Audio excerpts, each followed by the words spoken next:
montagne. 19. Monsieur Brun. Merci Madame la Présidente. Madame la Ministre, quand j'étais un jeune technicien agricole, il y a un éleveur, Monsieur Bernard Bonin, qui était conseiller général du canton de Val-Gorge, qu'un certain préfet Cour a bien connu. Et quand il me parlait de son canton, le plus petit de l'Ardèche, il me rappelait cette règle démocratique. Quand on est petit, pour être entendu, il faut être surreprésenté.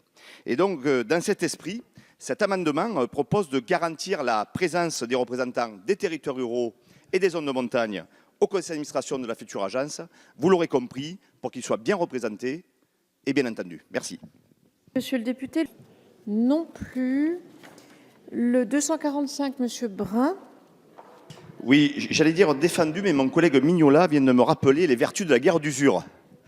Et donc, je voudrais vous rappeler l'importance de donner la priorité aux plus fragiles, de donner plus à ceux qui ont moins, et donc de faire en sorte de garantir vraiment, ou notamment, la présence des représentants des zones de montagne au conseil d'administration de la future agence. Redondance est en mer de compréhension. Je pense que nous avons été compris. Entendu, je ne sais pas. Merci, Monsieur le député. Le 200. Autre série, le 82, Monsieur Brun. Merci Madame la Présidente. Cet article 7 prévoit que l'agence signe des conventions avec l'ANRU, l'ANA, l'ADEME et le CEREMA pour définir les moyens, les objectifs et les financements. Et ma question est pourquoi pas l'agence du numérique dans ce dispositif conventionnel? Et j'en profiterai pour vous poser une dernière question directe qui appellera une réponse directe. Envisagez-vous de créer une taxe ou un impôt pour financer cette nouvelle agence?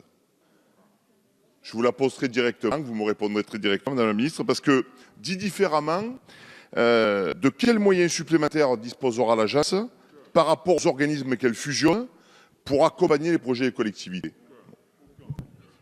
Monsieur le député de l'Ardèche, vous m'avez posé une question. Bien sûr que non.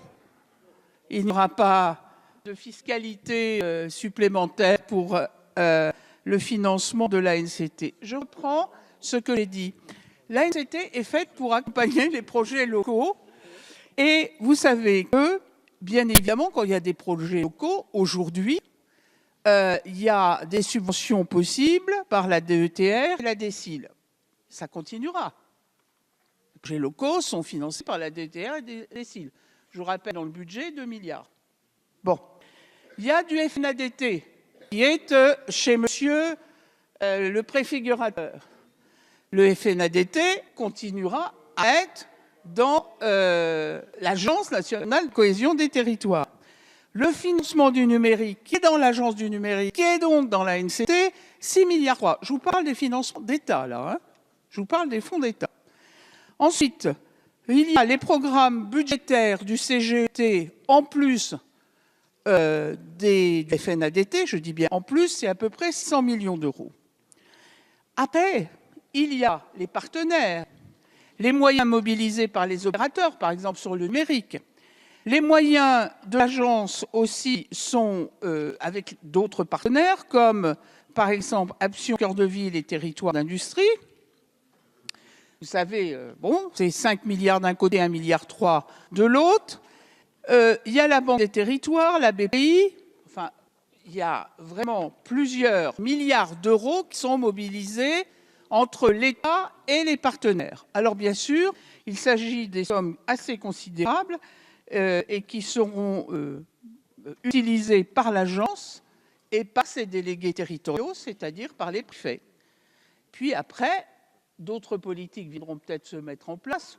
J'en profite pour dire, puisque je ne sais plus qui m'en a parlé dans la journée, que je l'ai déjà dit publiquement, et je le redis, que je suis très sensible aux communes qui sont en démographie, en population moins importante que les opérations cœur de ville, c'est-à-dire pas sur 20 000, 30 000, 40 000 habitants, mais sur le niveau inférieur, pour un certain nombre de villes plus petites qui font, dans nos territoires, au fond, force de centralité, et qu'il faudra, je l'ai dit plusieurs fois, je l'ai même dit, je crois, dans une question d'actualité, oui, je crois, Et donc, c'est une politique auquel moi je tiens et que j'essaie de mettre en place. J'espère qu'on pourra la mettre en place et que ça sera un nouvel outil aussi de la NCT, une nouvelle politique de la NCT. Et alors, il faut monter des programmes, il faut trouver des financements. Ben, c'est le boulot de la ministre. Et je le dis très simplement devant vous. Voilà. Monsieur Brun. Merci Madame la Présidente. Madame la Ministre, je retirerai mon amendement. Mais donc, si j'ai bien compris, il n'y a pas de moyens supplémentaires pour les investissements structurants portés par les territoires. On fait ce qui existe aujourd'hui. Non mais, voilà, je vais être sûr de bien comprendre. Il n'y a pas de nouvel impôt ou de taxe pour financer le fonctionnement de la nouvelle agence. D'accord. Donc ça veut dire que la fusion se fait à moyen constant. D'accord. Et donc, quelle est la plus-value attendue finalement? Quelle est la plus-value attendue? Parce que ce qui change, c'est que vous fusionnez des acteurs, mais sans nouveaux moyens. Donc, c'est quoi? C'est la mise en réseau des acteurs? C'est ça la plus-value attendue? Ça peut être ça, hein, mais je vais être sûr de bien comprendre. Merci. Bien. L'amendement est retiré, Monsieur Brun. L'amendement est retiré.